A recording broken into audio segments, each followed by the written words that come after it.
La grisaille a pris la rue, mais le bitume est brûlant. Entre les lignes du budget et les cris des mécontents, on parle de 5% de déficit à combler. Mais dans le panier des gens, c'est l'espoir qui s'est envolé. Le Caramar 3 est devenu le refrain d'un automne où les promesses de juin ne font plus écho à personne. On serre la ceinture d'un cran, on ajuste les tableaux, mais on oublie les visages, on ignore les douleurs.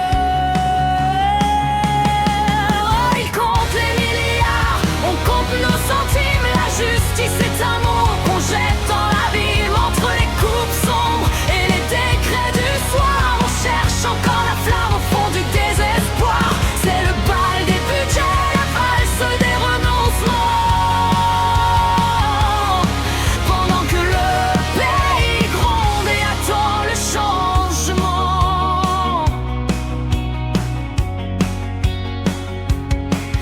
Sur les quais de la Seine, on discute du Mercosur, pendant que nos campagnes craignent pour leur futur. Les tracteurs sont de sortie, la terre est en colère. On vend l'âme des terroirs pour des parts de marché précaires. À l'hôpital, on compte les lits comme on compte les jetons. Le personnel s'épuise sous le poids des restrictions.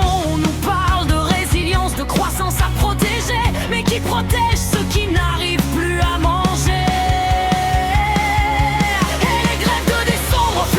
Sur les calendriers, SNCF, école, service public sacrifié. On nous dit que c'est nécessaire pour ne pas sombrer, mais le naufrage social, lui, a déjà commencé.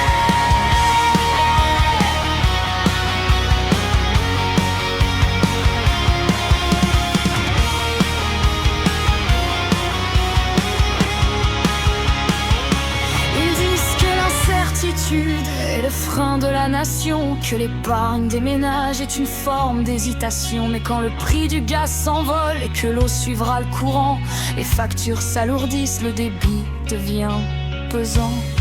La France d'en bas regarde celle d'en haut pérorer.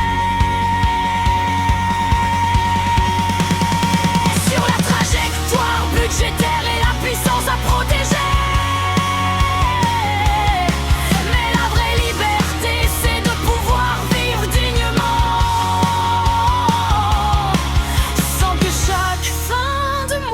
Soit un nouveau